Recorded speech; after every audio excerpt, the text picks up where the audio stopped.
Présidentielle fin hier mardi du délai de dépôt des réclamations et recours auprès du Conseil constitutionnel pour les 93 candidats. Exactement, Sokhna Faty. Pendant ce temps, tous les mandataires des 21 candidats validés sont convoqués donc aujourd'hui à 10h au Conseil constitutionnel pour notification des recours les concernant.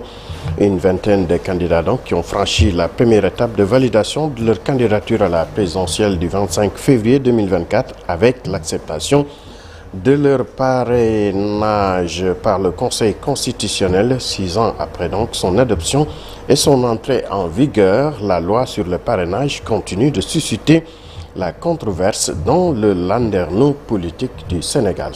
Et puis, Conseil constitutionnel toujours, Amadou Ba dépose des réclamations contre plusieurs candidatures. Exactement. Maître Amadou Sall, membre de la coalition Benno Bokk Yakaar, s'est présenté donc au siège du Conseil constitutionnel en sa qualité d'avocat assurant les intérêts du candidat Amadou Ba. Dans les détails, Maître Sall donc affirme être venu pour faire quelques réclamations en vue du respect d'un certain nombre de principes, sans donner les noms des candidats contre qui ces réclamations sont faites. Ils disent laisser au Conseil constitutionnel le soin de publier les requêtes déposées. D'après des informations, ces candidatures, donc cette réclamation vise les candidatures de Bassirou Diomaye Faye, Aly Ngouille Ndiaye, Mohamed Boun Abdallah Dionne, entre autres.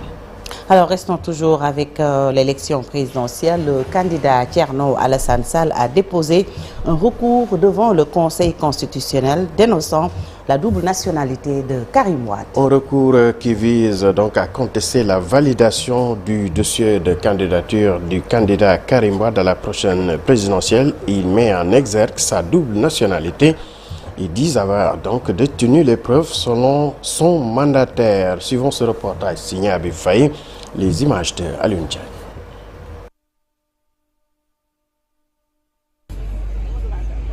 La liste provisoire des candidats à la présidentielle de 2024 est publiée, place au recours.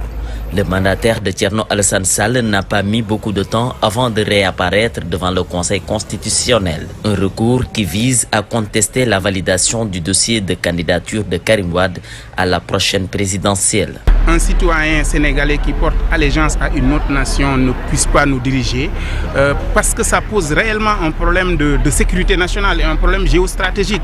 Nous avons déjà sur un site officiel français qui atteste que M. Karim Wade est inscrit sur les listes électorales françaises. Ça, avec une toute petite manipulation, n'importe quel citoyen sénégalais peut le vérifier. Le Conseil constitutionnel a reçu ce mardi de nombreuses plaintes. Le professeur Mary Teuw Niane, recalé lors du contrôle de parrainage, a déposé son dossier de recours et exige le respect de tous les candidats. Un procès verbal de dépôt de dossier dans lequel nous avons 51 267 parrains et un procès verbal lors du contrôle des parrainages dans lequel il nous est indiqué 51 254 parrains. C'est le même fichier que nous avions déposé et nous pensons bien qu'il n'y a pas de souris qui sont venues manger 13 parrains. Au Conseil constitutionnel d'examiner notre dossier et de donner suite à notre... Le greffe du Conseil constitutionnel a aussi reçu le mandataire de l'ancien ministre Alioune Sarr qui souhaite une nouvelle étude de son dossier. Abdoulaye Madi Ndiaye, qui s'était retiré lors des opérations de dépôt, a fait une réclamation et souhaite la reprise du processus de parrainage qu'il juge inégalitaire. Cependant, Benno Bokk Yakaar compte déposer un recours contre Bassirou Diomaye Faye. Cette coalition estime que la candidature du numéro 2 de l'ex-Pastef ne peut prospérer car il est déjà en prison. Ce 20 janvier, le Conseil constitutionnel procédera à la proclamation de la liste définitive des candidats retenus pour la présidentielle de 2024. Restons avec la double nationalité de Karim Wade. La coalition Karim 2024 a déposé hier au Conseil constitutionnel ses preuves. À travers donc son mandataire, le mandataire de la coalition K24, Maguette Sy, qui a déposé auprès du Conseil constitutionnel la copie de la preuve attestant la perte de nationalité de Karim Meïssa Wade, la fausse polémique donc sur sa nationalité française. Selon le candidat, est une question définitivement réglée. Il demande donc aux militants de se concentrer sur les vraies priorités, les nombreuses attentes des Sénégalais et de la jeunesse. Il remercie toutefois Thierno Alassane Sall d'avoir informé qu'il était toujours inscrit sur les listes électorales en France, un pays où il n'a jamais voté. Sokhna Fati. Alors, parlons de la CAN 2023 en Côte d'Ivoire. Les Lions du Sénégal se préparent pour le choc face au Cameroun ce vendredi. Les Lions du Sénégal donc, ont tenu hier une séance d'entraînement au lendemain de leur victoire face aux Scorpions de la Gambie. 14 joueurs donc ont effectué cette séance et Cheikhou Kouyaté, lui, est absent pour cause du décès de son père. Retrouvons Mamadou Ndiaye, Mamfatou Ndoye et Mbissa Ndoye Yamsuko.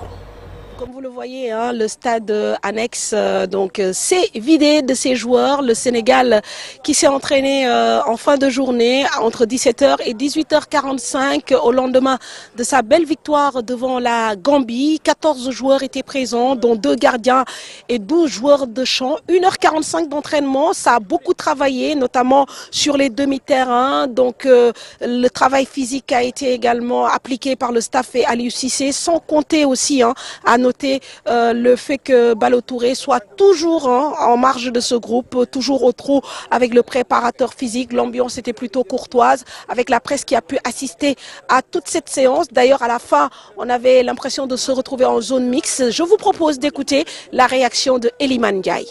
J'étais très content. C'est un de mes premiers grands rêves qui s'est réalisé. Voilà, j'attendais juste mon occasion de rentrer sur le terrain. Et donc voilà, non, j'étais très content. C'est une compétition très difficile. Donc voilà, tu as des équipes qui peuvent sortir des... Tu vois, on ne savait pas qu'ils allaient sortir des résultats. Et donc voilà, nous, on va rester concentrés sur nous-mêmes et voilà, prendre match par match. Dès demain, les Lions reprennent le travail à huis clos, certainement avec le groupe au complet. Jeudi, ce sera la traditionnelle conférence de presse d'avant-match, avant cette rencontre donc avec le Cameroun, une deuxième rencontre importante, puisqu'en cas de victoire, le Sénégal aura certainement tous les atouts en main pour se qualifier en 8e de finale. On ne peut ne pas terminer sans avoir une pensée pieuse pour le papa de Cheikhou Kouyaté, qui, vous le savez, est décédé ce matin. D'ailleurs, à travers un communiqué officiel, la Fédération sénégalaise de football nous apprend qu'il a été autorisé à Cheikhou Kouyaté de se rendre donc à Dakar pour assister bien sûr à l'enterrement du papa. Et par ma voix, nous présentons nos condoléances au vice-capitaine de l'équipe nationale, Cheikhou Kouyaté. À vous les antennes.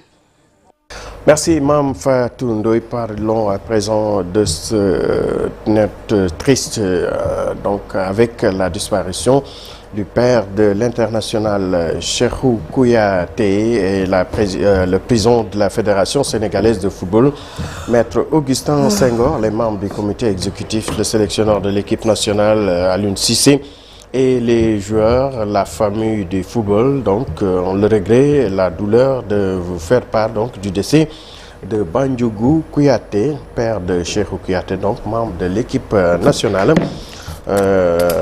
En cette douloureuse circonstance, la Fédération sénégalaise de football présente les condoléances les plus attristées, donc signé la Fédération sénégalaise de football à travers un communiqué. Pour rappel, Sokhna Fati, Cheikhou Kouyaté donc a été autorisé à quitter la tanière le temps de faire le deuil auprès de la famille. Voilà. Nous nous associons également à ces condoléances et nous compatissons à la douleur de Cheikhou et de sa famille. La famille Kouyaté. Bandiougou Kouyaté était quelqu'un de très disponible. À chaque fois qu'il y avait match du Sénégal, il ouvrait les portes de sa maison aux journalistes qui assistaient justement avec la famille à la retransmission en direct des matchs et qui partageaient ces moments de communion. C'était quelqu'un de naturellement disponible, de très impliqué dans la vie professionnelle de son fils, très proche également de la carrière de son fils et qui, au niveau de Khari Allah, était quelqu'un qui était véritablement dans le social. Un notable dans le social.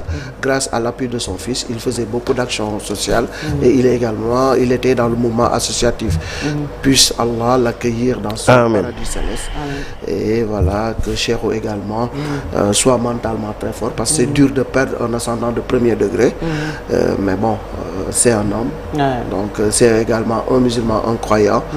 Dieu a repris ce qu'il avait donné et on ne peut que justement s'incliner devant la mémoire de ce parent. Tout à fait. Nous présentons encore une fois nos condoléances à toute la famille Kouyaté. Nos pensées également à Cheikhou Kouyaté, un lion de la Teranga qui nous a en tout cas fait beaucoup de plaisir. Nous pensons à lui ainsi qu'à toute sa famille. Tout de suite, l'actualité hors de chez nous.